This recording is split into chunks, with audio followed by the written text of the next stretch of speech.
So first step we're going to do today is we are going to decontextualize the problem. And decontextualizing means we're going to take the meaning that the problem has given you and we're going to take it away just to look at the number.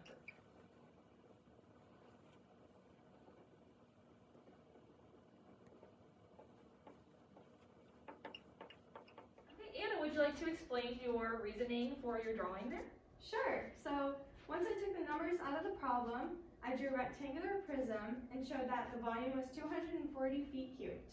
Perfect. Yep, that's what I have too. Perfect. Does anyone have any ideas on how we could proceed to find the dimensions of our three different rectangular prisms?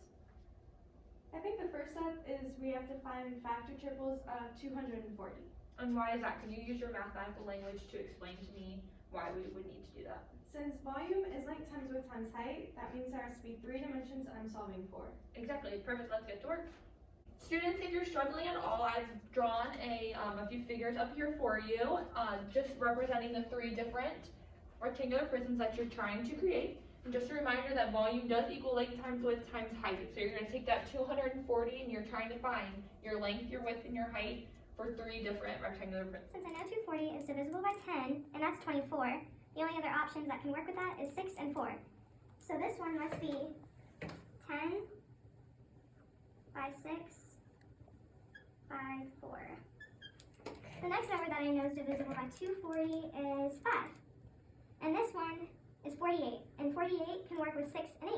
So this one can be 5 by 6 by 8. This one's pretty skinny. So that means it has to be a small number and some big numbers. So if I do 240, and that I know is divisible by 15, that's 16. The only other things that will work with the skinny one is 15 and 1, 16 and 1. So that can be 15 by 16 by 1. Good work, everyone. Is there anyone that is ready to share their answers? Anna? So I found 3 different dimensions. For the first one on the left, I found that one to be 5 by 6 by 8. Okay. The super skinny one I found to be 1 by 15 by 16. Okay. And the one on the very right, the really long one, I got 4 by 6 by 10. Perfect. Now, the next step, we are going to recontextualize the problem. Tell me, what do these numbers mean, and also do any of them not really make that much sense? If we're recontextualizing a problem, that means the rectangular prisms have to turn back into an aquarium. So if I'm thinking about that, the 4 by 6 by 10 on the very right, that one does make sense. Because that's a reasonable shape for an aquarium, and the fish have like plenty of room to swim around. And also the one on the left, that one also makes sense because of the same reasons. It's a reasonable shape. But the one I'm having trouble on is the middle one.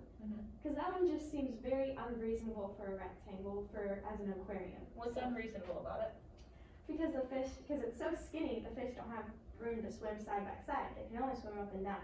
That's not a good shape for an aquarium. Good job.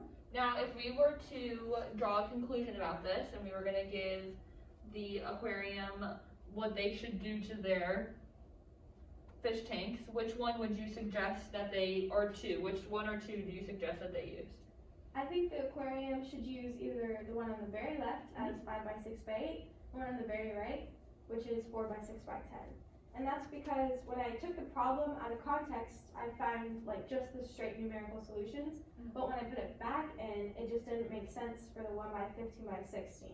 So that's how I represented it out to make sure it made sense. Perfect.